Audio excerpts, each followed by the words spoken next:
Hello, everybody, and welcome to a new video.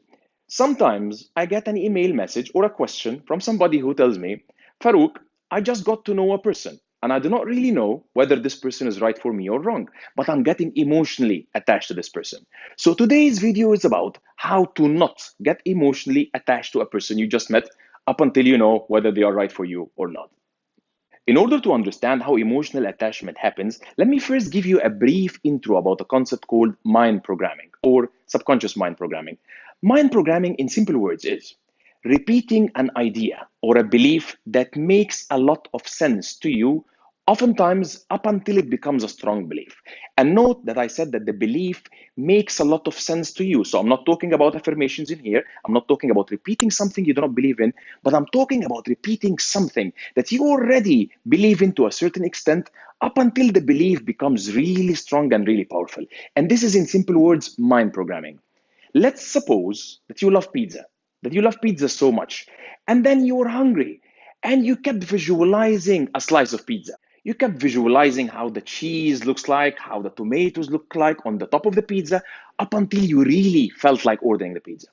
If you kept visualizing this pizza while you are hungry, there is a very big chance that you will end up making that call and ordering the pizza. So the point is, you just programmed yourself or programmed your mind to take a decision or to take an action based on the theory of mind programming or subconscious mind programming. So, what does this has to do with emotional attachment? In simple words, let's suppose that you just met a person, an interesting person, a little bit interesting. And then after meeting that person, you started visualizing that person very often. You started daydreaming about this person very often.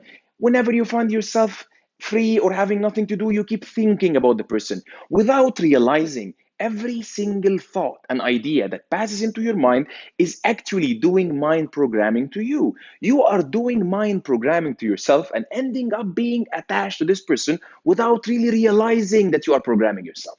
This doesn't stop here. Talking about the person often, telling stories about the person, calling your friends and telling them what this person has done or what this person is planning to do, any kind of talking about the person or about something is actually a way of programming yourself into believing more in it. The more you talk about this person, the more you program your mind to accept them, and the more you feel like you want to talk about them more. Also, talking about something is a powerful way of mind programming because you do receive the same words you are saying through your senses. Your ears capture what you're saying. It's as if this is coming from an external source, and so it adds an additional layer of programming to yourself, provided that you have an initial interest in the person. In addition to this, trying to guess the person's next move, thinking about the puzzling moves this person is doing, communicating with your friends and telling them that there is something that you don't understand about this person. And then you go and you sit with your friends and you talk more about the person and you consult them. So you start thinking of the scenarios and start wondering what this person is thinking about. All of this creates a tremendous amount of mind programming.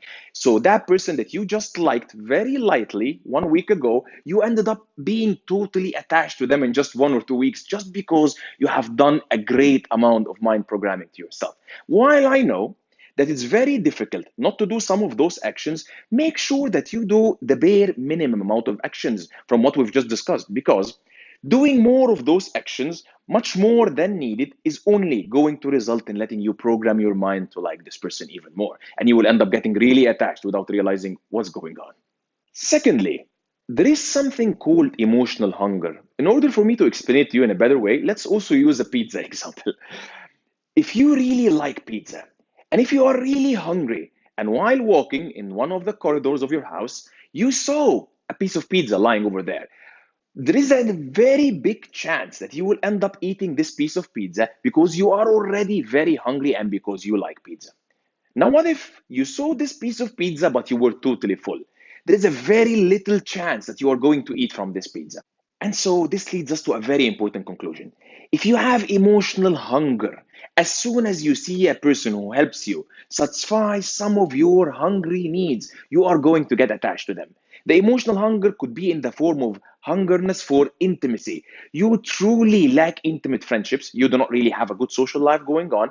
You do not have friends who are intimate with you and who really help you satisfy your intimacy needs. And so, as soon as you find a person who helps you satisfy this tiny bit of intimacy, you cling to them and you get really attached to them. Emotional hunger can also happen in the form of a need for approval. If you feel that you do not really have the kind of approval you're looking for, or if you feel that you need approval from people, then as soon as you find somebody giving you some kind of approval or making you feel a little bit good about yourself, you are probably going to cling to them and get attached to them. So, the more emotional needs that you have unsatisfied, the very likely you are to get attached to people as soon as they help you satisfy some of those emotional needs, even if they were the wrong people. Maybe they are right, but even if they were wrong, you will still get attached to them because you have a great amount of emotional hunger. So make sure that you have a complete life. Make sure that you have a real good social life. Make sure that your basic important needs outside of the need of a relationship are satisfied. The need for intimacy, the need to feel important, the need for approval, and the list goes on. The more unmet needs you have, the more vulnerable you will be when it comes to meeting a new person. So that was all for today's quick video. Please make sure you subscribe. So many more videos are coming on the way. So just click on the red subscribe button, subscribe to the channel to see the new videos as they come. Till the next video, take care of yourselves.